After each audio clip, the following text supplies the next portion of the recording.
good coffee. Yeah. Pretty strong. You need coffee to get through the late shift in this fucking place.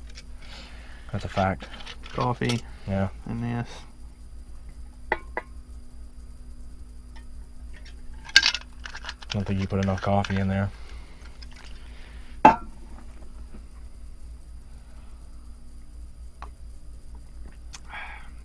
there's plenty of coffee. Nice and steamy. Fresh. I just made a fresh pot. Oh no. Alright. Well, Halloween. But not the first Halloween. No. But Halloween. But not Halloween 2, but it is Halloween 2. We haven't talked about it since it happened. Well, the movie was chock full of references to the first. Yeah. To the original. Was it? Speaking of references, though, if you were familiar with the whole series, at least the previous canon that is no longer acceptable, there's at least one scene throughout this movie, at least one scene that's a tribute to the deleted sequels. Yeah, I didn't so much catch on to the nods to the sequels, and I just noticed a lot from the first movie. Yeah. I mean, obviously the font was the same. Oh, I love it. Oh, the opening credits were awesome. And the music, it was different. It had like the drum track in the background or something, but it was still, I really liked it. Yeah, it's the best score they've done to a Halloween movie since the original, for sure. So they kept the music really good. Yeah. I would, the whole fucking movie, I was going, like tapping my foot to every fucking song, like I was fucking like wrapped up in the film score of all things, because I'd be fucking watching it and I just hear myself clicking my foot on the fucking thing, keeping the tempo.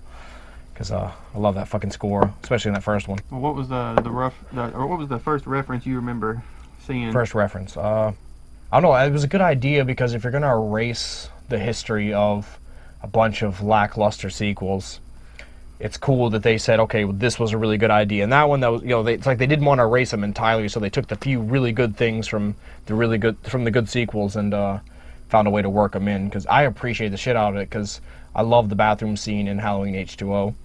Where he's checking the stalls. I like the scene in Halloween 4 when he's in the mechanic's garage and gets his suit. That's a pretty cool scene in Halloween 4. I love the fact that you've got a situation where this is Michael Myers, who has been like pent up for 40 years, slowly waiting. He just like, it's like he's got this burning inside of him. He's been sitting there waiting to relive that night again and shit, and then hunt down the one fucker that got away.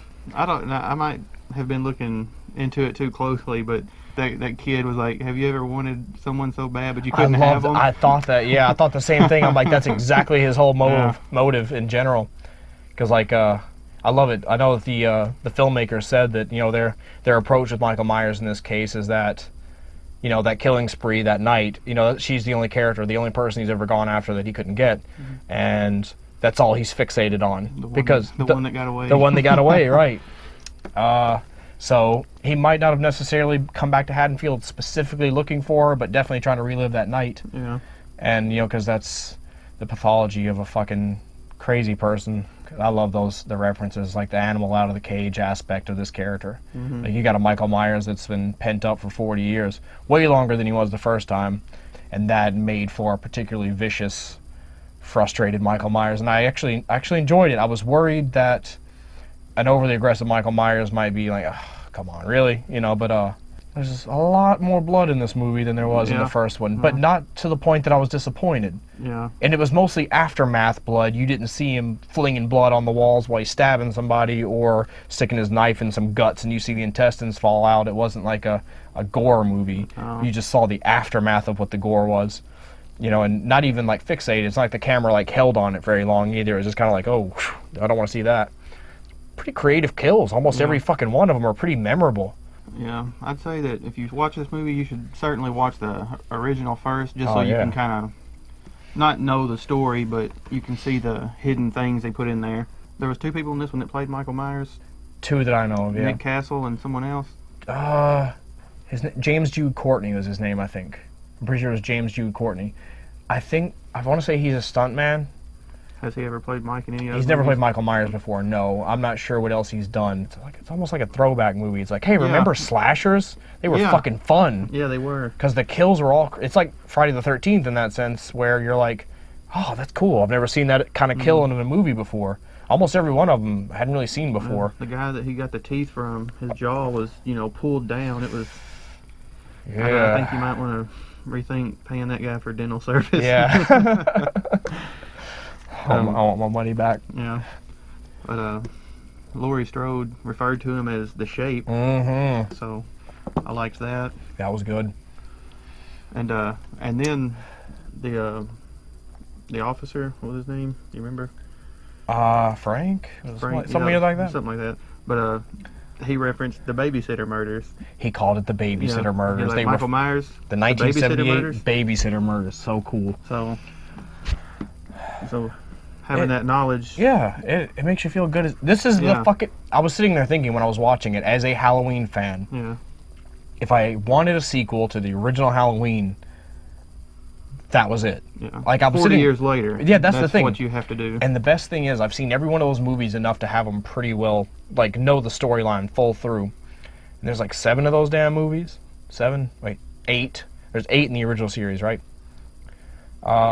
The whole time I was watching that fucking movie, not once did the canon storyline pop up in my head. I was watching it, and I'm like, I've been waiting for this my entire life to see this sequel to the original Halloween. It felt like there were no other sequels. Yeah. And that was a surprising experience. I didn't expect that. At the beginning, the 3 friends walking down the road. Right. That scene looked completely different from the rest of the movie. It was like almost, just recreating the look of the film. Just a little bit, yeah. They established the fall look a lot better than the original did.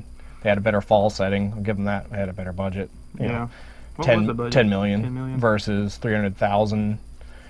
That's a huge difference. But 10 million ain't that much by today's standards. Oh, hell no. But that just goes to show what you can do with it when you know what to do. Yeah. Yeah, and it looked really fucking good. Shot pretty damn well. I liked a lot of the lighting stuff. If there's one negative, whenever it cuts away from Laurie Strode and her relationship with her daughter, I was losing interest. When it's like, okay, here's a couple of modern teenagers listening to their crappy teenage music, doing the lame shit teenagers always do. I'd be kind of like, okay, Laurie Strode's back, cool. Not that it was like blatantly bad or anything. It was just it started to feel like a different movie. Whereas when you go between the teenagers and what's going on in the original film, it's all like comfortable and it doesn't feel too dated. The problem is that blasting crappy dance music at their little party and all that stuff made the movie feel dated right away. I'm like, oh great, 10 years from now, 15 years from now, people are going to watch this. I'm like, oh, I remember those days. That crappy music and those crappy clothes, Yeah, and I like the unknown actors. For the most part? For the most part, anyways. Yeah. It's always nice to see new faces, especially in a slasher. Slasher. A slather. The coffee's a little strong. The coffee's a little burn your tongue, huh? I've heard a few other people complain that, you've got this horrendous, heavy-duty, horror movie stuff going on, then suddenly it cuts to some people and, they're talking and cutting up. Those are people being people in a regular situation, especially cutting back to, like, the teenagers doing whatever they're doing and the girl with the kid, the babysitter situation. The little kid was acting like a little kid. He was being, an asshole. He's being snarky. It's like he's being a little kid. Being funny, though. Yeah, he was good. He was pretty quick. But, I mean, I've heard people complain that, like, oh, they go from this heavy-duty horror movie stuff and then get over here and then try to crack jokes and make the audience laugh. It's like they're not trying to make the audience laugh. You're laughing because the characters are doing normal, goofy, everyday bullshit and don't know this threat's coming their way. Like, they're not taking the situation seriously because they don't know how serious the threat is yet. Same thing can be said for the original film. Laurie Strode's 2 best friends were snarky assholes that were constantly talking shit. And then they got their asses killed because they didn't see it coming, because they weren't paying attention. They didn't know the threat was real. Then Laurie Strode was the only one paying attention, being quiet, saw the threat coming. It's just 40 years later where the culture is different. People were going in wanting to see characters exactly like the old movies. It's like, well, it doesn't work that way. It's been 40 years. You think a teenager today can relate to a teenager from 1978? Probably not. Just the pot smoking. Just the pot smoking, exactly. and Quick Dick Dave in this case, not Dan. Yeah. So it's like I didn't see a conflict in tone. I thought No. no. It's just a movie snob trying to... Yeah, just movie snobs, right? like Exactly. Trying to sound like they know what they're talking about. Right, and it's like, yeah, that's the problem is, I knew damn well going into this movie's biggest fault is it has to be a sequel to Halloween. Yeah. It's not going to be the masterpiece that is Halloween, but this is pretty much as fucking close as you can get without John Carpenter directing it. And even in that case, if John Carpenter had directed it, guarantee you it wouldn't be as good as the original. But it would probably be the second best, you know? It says, John Carpenter was there to pull the strings and say, don't do that. You know what I mean? So if John Carpenter okayed everything that happened in this movie, then that's the fucking movie I wanted too. It was great. Well, I had confidence in this movie just because David Gordon Green directed it, and he's a pretty well-established director for indie film. Exactly. And I thought that was an interesting way to go with it. He's interesting is the best word too, because like they didn't just go out and say, let's get James Wan. You know, who are the best horror directors out there? Which he could have made a killer Halloween. Yeah. To be fair, I like that they were willing to take a chance on a director who hadn't done a horror movie yet, but a guy that you can respect, and a guy who really cared about the material and fought hard to make the best damn movie he could. A lot can be said about the story. Like, at the end of the day, it's a story about characters. Imagine that. Do you know what I mean? Yeah. Like, the majority of the movie, you got Michael Myers running around in the background, but you're focused on 3 generations of a family that have all had 3 different type of upbringings. You know, totally 3 different experiences and 3 different types of people. And... yeah, with 3 different types of trauma. Exactly, that's the thing. I loved it. I love that part. You see, and I think those are the touches that David Gordon Green would give it. Exactly. Somebody who gave a shit about characters. Yeah. Imagine that. Spent the whole movie hoping that none of those 3 would get the axe, because it would be fucked up if any of them died. Because I'm like, that's too many people that you got to worry about. And with David Gordon Green, I was actually expecting one of them to die. Exactly. Oh my god. So it was almost a twist that he didn't kill him, knowing the director. And I literally went in because I know Jamie Lee Curtis and how she is, so I was like, don't fucking kill Laurie Strode. Don't kill Laurie Strode, because I'm like, Jamie Lee Curtis would be game. She'll sacrifice herself to save her daughter or her granddaughter, and then just give them even more trauma because they had to watch her die. Yeah. And I was very satisfied with that ending for sure. Yeah. You better fill out that goddamn inventory. Inventory's dying. Okay, what were you saying?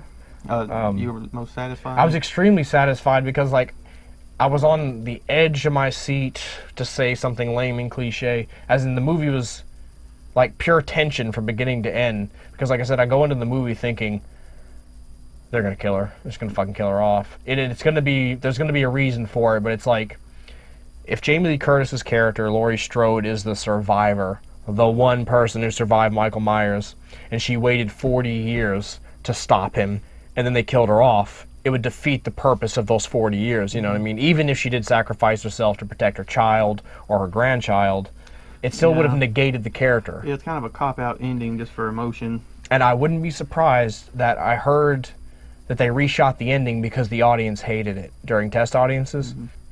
They probably killed her off in the original version, is my point. They probably killed her. They were probably going to kill her and set up the granddaughter as the new heroine. So, or maybe they killed all 3 of them. Oh God! That'd have been brutal. all four dead. The 3 girls and Michael. And Michael drives off in a new ride. Yeah. He curiously did not end up in a station wagon, I noticed.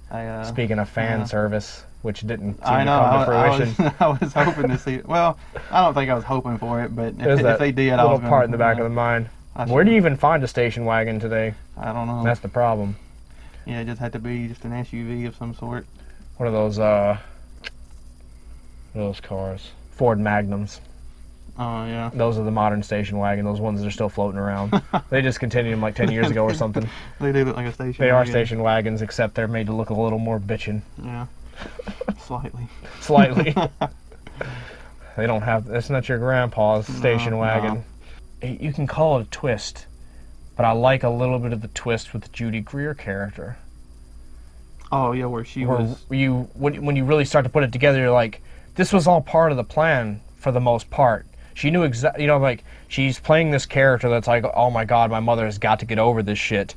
But because she was raised to prepare for this day, she was 100% prepared as soon as once the shit finally hit the fan, where she was trapped in the corner and had to face this fear she had been pumped full of since she was a child. She was just as fucking ready to go as Jamie Lee Curtis, which was awesome. Yeah, down in the basement. Yeah, that's like my favorite scene in the whole movie. Yeah, she was crying and then just faking it. Oh yeah, acting. That was wonderful. Yes. I need to watch it over and over. Yeah. That's one thing I'm looking forward to, is being able to rewatch it and really get to, because they used Michael Myers right in the frame. Do you know how many times you saw him in the background when you weren't supposed to really be looking for him? He just kind of going by here. You just barely see an outline of a guy in the shadow, but just barely. There's probably like 2 scenes where I guarantee you people in the dark theater didn't realize he was standing there watching what was going on. He wasn't trying to kill anybody, but he was observing. I'm one of those people that didn't see it. Yeah, there was one scene where he was just barely there. I mean, it's kind of like that scene with the kid in the little devil costume who was drunk sitting in the yard, where you could just barely see him standing there in the shadows. I mean, it's almost impossible to see him. And there's just like a couple of scenes like that where you see Michael just kind of passing through, and in the dark where you can just barely tell it's him. It's awesome. I also like there at the beginning when the 3 friends were walking down the road, and then the guy was like, wasn't she like his sister or something? You know? Yeah. I just like how they referenced the absurdity of it, sort of. It's funny because I saw an interview where I think it was Jamie Lee Curtis was talking about like promoting the film, the new one. She was saying that line in particular was like, she's like, look, John Carpenter made the original movie. It's like that was it. There's supposed to be one movie, but then all the follow-ups were literally just stories that other people made up. They weren't the real Halloween stories. You know, this is the real Halloween story because John Carpenter said it was. Whereas, you know, he made his movie and then all these other people just made up a bunch of rumors about what his story was about. So that's literally what the reference was in reference to. So, so I like that was their approach. Like, no, it's just some shit people made up. Which is exactly what all the sequels were, some shit that other people made up. So do you think he's dead? Good question. The answer is absolutely not. That's what I was thinking. They just done too well already. And even the ending, they didn't, redo the ending, but they redid the idea of the ending, which is you see him dying, and then the camera changes to a different angle, and he's not in the spot he was dying. Where was he at? You couldn't tell. He was trapped in a room. What part of the room did he go to? If he survives, how the fuck does he get out eventually? And there'll be a sequel. That's a promise. There will absolutely be a fucking sequel. This movie doesn't need a sequel because it actually ended perfectly. So you've got it exactly where it needs to be. Completely unnecessary because box office performance is going to, make them do it. You know it will. And it's a shame because it should be a huge fucking hit. And they say, all right, we spent $10 million, we made 300, 400 back. We win. Leave it at that. But no, I know they want to make at least 2 more. That's their goal. They would like to make a little Halloween trilogy. But ultimately I'm fine with it. Yeah. If it doesn't come down to killing off Laurie Strode. That's my biggest concern. I'll take 2 more sequels. That's the only character in movie history that you do not want to see dead? No. Because it's not fair. Because the character whole thing is not being dead. That's her whole character's purpose, is to not be the dead person. Yeah. So as soon as they kill her off, it conflicts the entire character's thing. It's like if Luke Skywalker was fighting Darth Vader on the bridge in Empire Strikes Back, and Vader cuts Luke's fucking head off. Well, there's the whole story. It's fucking pointless now. You know what I mean? Ain't Darth Vader like Han Solo's dad? So I think he was Princess Leia's uncle, actually. Oh, his uncle's brother's cousin? Yes. Okay. Twice removed on his mother's side. I always get that mixed up. Yeah, it's hard to keep up with. It's hard for me to sit here and pretend to be a film critic and criticize it because I don't have much bad to say at all. I mean, like I said, the little things that I don't like is it gets a little slow in this spot or that spot, but I mean that's any fucking movie. That's 40 years of pin-up Michael Myers aggression that you just want to see it unleashed. It was pretty amazing for the most part, man. I mean, the Michael Myers stuff was all great. One thing I liked about the youngest character, the granddaughter character. I wish I knew their names so I could. Which part? Oh, the character. That's like I don't even know the characters' names, but I can remember the actors' names because I watched all the interviews leading up to the film. I'm gonna butcher the last name, but the actress who played the granddaughter name is like Andy Matichak. Mm-hmm. And you got Judy Greer playing the mother, and then she's a pretty well-known actress. Right, so. pretty much, yeah. But the granddaughter character, what was it? Well, one thing I found interesting about that character especially is that compare her to Laurie Strode. Laurie Strode, 1978. Laurie Strode, they're completely different. Like, she grew up exactly the opposite of Laurie Strode. She's the one who is willing to make the fucking tough decisions to better herself instead of being the quiet, reserved one. Do you know what I mean? Like, given her circumstances throughout the film, you see her like making the decisions, doing this or doing that when it's necessary, knowing when to pull the cord on something or when to, jump on the grenade or whatever lame fucking analogy you need. Mm-hmm. Take care of business, doesn't let life get in her way. Whereas Laurie Strode was very passive in her own life. She just sat there and lived vicariously through her friends. Watch them have fun, do whatever. This character was way more like socially evolved and could handle herself and could navigate being in a shitty teenager's world without any trouble. She's like, oh, this shit's not worth it. Don't care. Gonna move on. Not gonna fucking be taken advantage of. Any number of things, you know what I mean? She wasn't a pushover by any fucking means. She also didn't step on people either. Let me tell you this. It's a fucking slasher movie. Yeah. You know how much I love that genre. Yeah. It's so rare when you watch a movie and you're like, this is a slasher, man. This is how you're supposed to do a slasher movie. Because you get a maniac wielding a knife. I mean, just the execution, the way it's shot, the way it's lit, everything about it, the structure of the damn thing. It was nice. It was a fucking great slasher movie.